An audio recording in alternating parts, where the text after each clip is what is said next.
हमारी संस्कृति, हमारे संस्कार सदा रहें हमारे साथ। सब्सक्राइब करें तिलक। तुझे कोई चोट तो नहीं आई ना? नहीं बाबा, बिल्कुल कुछ नहीं हुआ। यह दृश्य देखकर तो मेरे प्राण ही निकल गए थे। मैंने यशोदा मैया के हाथ का माखन खाया है बाबा। ये हाथी मेरा क्या बिगाड़ सकता था?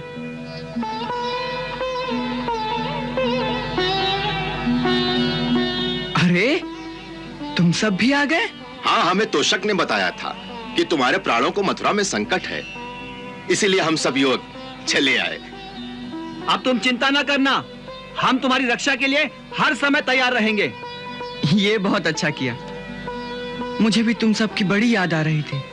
देखा, मैं कहता था ना, वो हम सबको बहुत याद करता होगा। तो उस कवल्यापीड़ हाथी को मार डाला।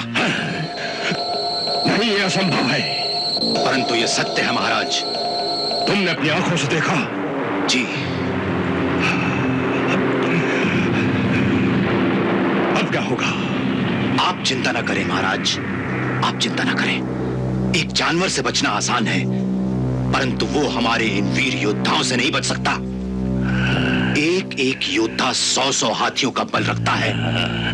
पहली बार किसी राज्यसभा में आए हो, शायद इसीलिए इतनी मर्यादा भी नहीं जानते कि राजा के सामने आने पर राजा को प्रणाम किया जाता है। राजन, ये मर्यादा तो उनके लिए है जो राजा से कुछ याचना करने आते हैं, कुछ मांगने आते हैं।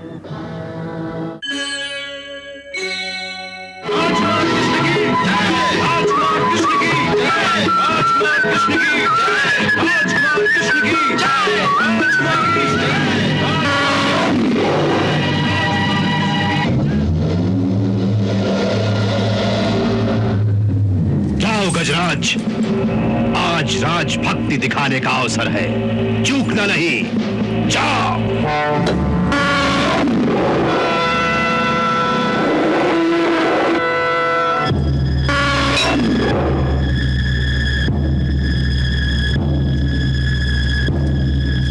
राजकुमार कृष्ण की जय! राजकुमार कृष्ण की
तुझे कोई चोट तो नहीं आई ना? नहीं बाबा, बिल्कुल कुछ नहीं हुआ।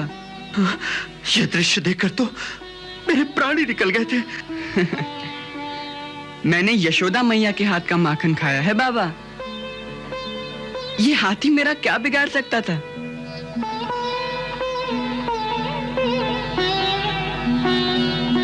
अरे, तुम सब भी आ गए? हाँ, हमें तोशक ने बताया था कि तुम्हारे प्राणों को मथुरा में संकट है, इसीलिए हम सब युवक चले आए। अब तुम चिंता ना करना, हम तुम्हारी रक्षा के लिए हर समय तैयार रहेंगे। ये बहुत अच्छा किया। मुझे भी तुम सबकी बड़ी याद आ रही थी। देखा, मैं कहता था ना, वो हम सबको बहुत याद करता होगा।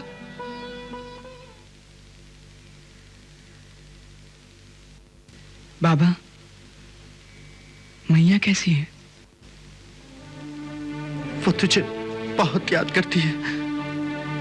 मैं भी उसे बहुत याद करता हूँ बाबा।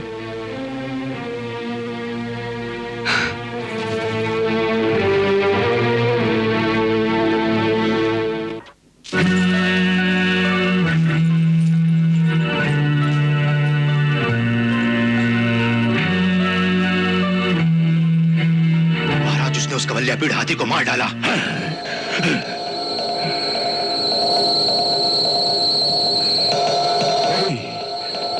नहीं, यह असंभव है। परंतु यह सत्य है महाराज। तुमने अपनी आंखों से देखा? जी।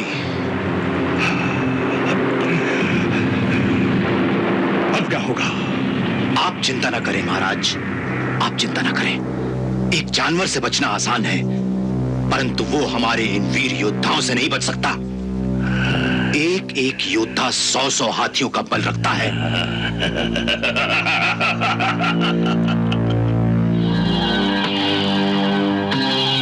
आइए गोकुलपति, आइए। बहुत देर कर दी आने में। क्षमा चाहता हूं महाराज, जमुना पार करने में विलंब हो गया। ठीक है, हमने क्षमा कर दिया। परंतु तुम्हारे जिस वीर पुत्र के बहुत चर्चे सुने हैं, वो अब तक क्यों नहीं आया? वो अपने ग्वाल सखाओं की टोली के साथ पीछे पीछे ही आ रहा है महाराज। अच्छी बात है, आप अपने स्थान पर विराजिए।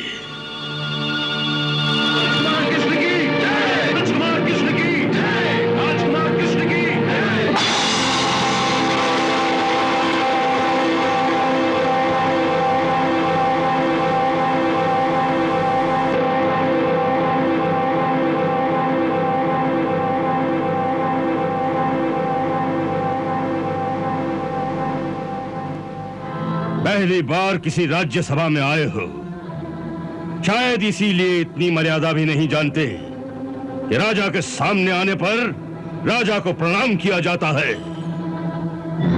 राजन, ये मर्यादा तो उनके लिए है जो राजा से कुछ याचना करने आते हैं, कुछ मांगने आते हैं।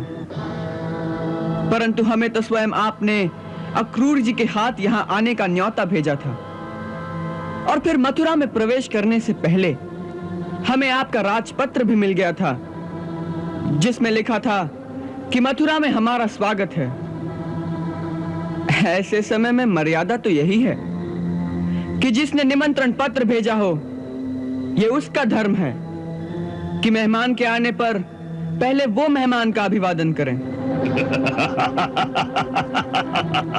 वाह, तुम्हारी वाक चतुराई से हम प्रसन्न हुए, इसलिए हम तुम्हारी उस भूल को क्षमा कर देते हैं जो तुमसे अनजाने में हुई है। क्योंकि गांव में रहने के कारण तुम्हें अभी राजमर्यादा का पूरा ज्ञान नहीं है। नहीं राजन, हमें राजमर्यादा का भी ज्ञान है, और हम जानते हैं कि पहली बार जब किसी राजा से मिलने जाओ तो खाली हाथ नहीं जाना चाहिए, कुछ उपहार लेकर जाना चाहिए। यही सोचकर रास्ते में आते समय एक पागल हाथी को मारकर उसके ये अमूल्य हस्तिदांत आपको भेंट करने के लिए लाए हैं। इसे स्वीकार करें राजन।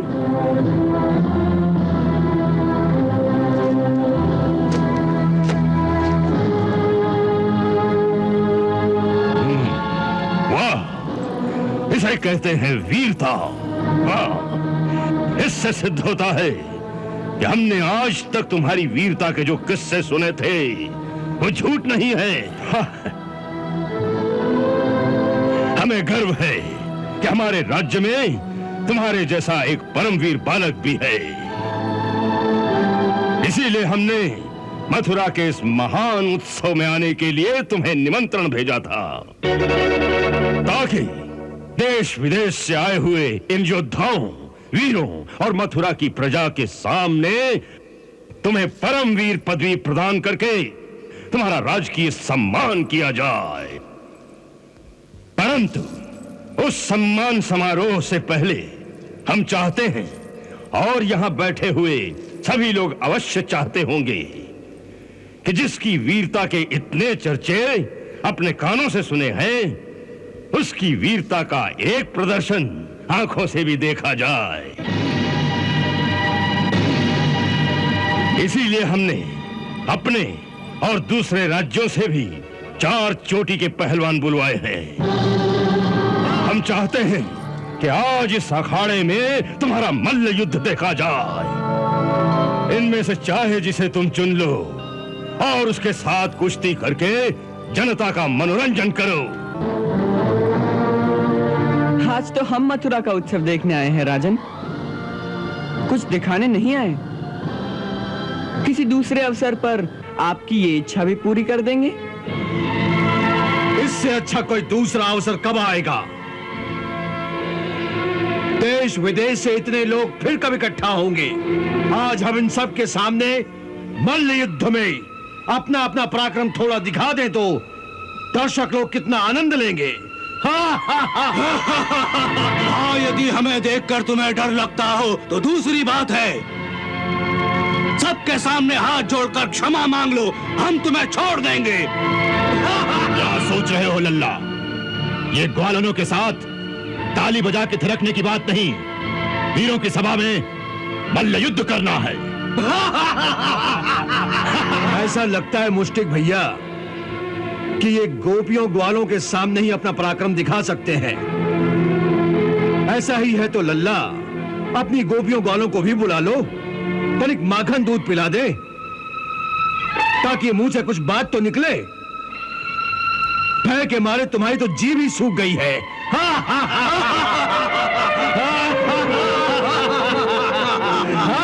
और कुछ बोलो तो सही, वीर कहलाने वाले को यह शोभा नहीं देता कि एक चूहे की भांति यूं दुम दबाकर दूर कोने में खड़ा रहे।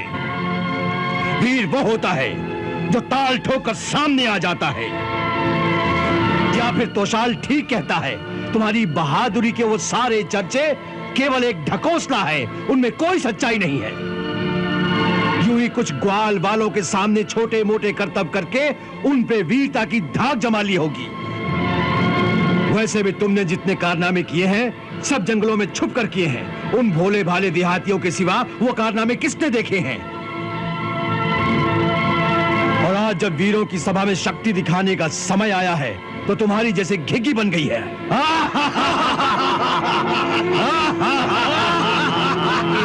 हे मल्ल शिरोमणि, हम मानते हैं कि मल्ल युद्ध की चुनौती मिलने पर एक वीर को अपनी ताल ठोक कर अखाड़े में आ जाना चाहिए, परंतु मल्ल युद्ध के भी कुछ नियम होते हैं। पहला तो यही है कि मल्ल युद्ध हमेशा 2 बराबर वालों में होता है। हमारी और आपकी बराबरी कैसे हो सकती है? हम एक छोटे से बालक हैं और आप मल्ल युद्ध विशारद हैं। आपकी विशाल काय के सामने तो हमारा शरीर 1/4 भी नहीं है। इसलिए आपकी और हमारी इस प्रतियोगिता को यहां पर बैठा कोई भी उचित नहीं कहेगा। कृष्ण ठीक कहते हैं, ये लड़ाई उचित नहीं। एक छोटे बालक के साथ ऐसे महामल्ल की कुश्ती नियम विरुद्ध है। ये अन्याय है। ये अन्याय है।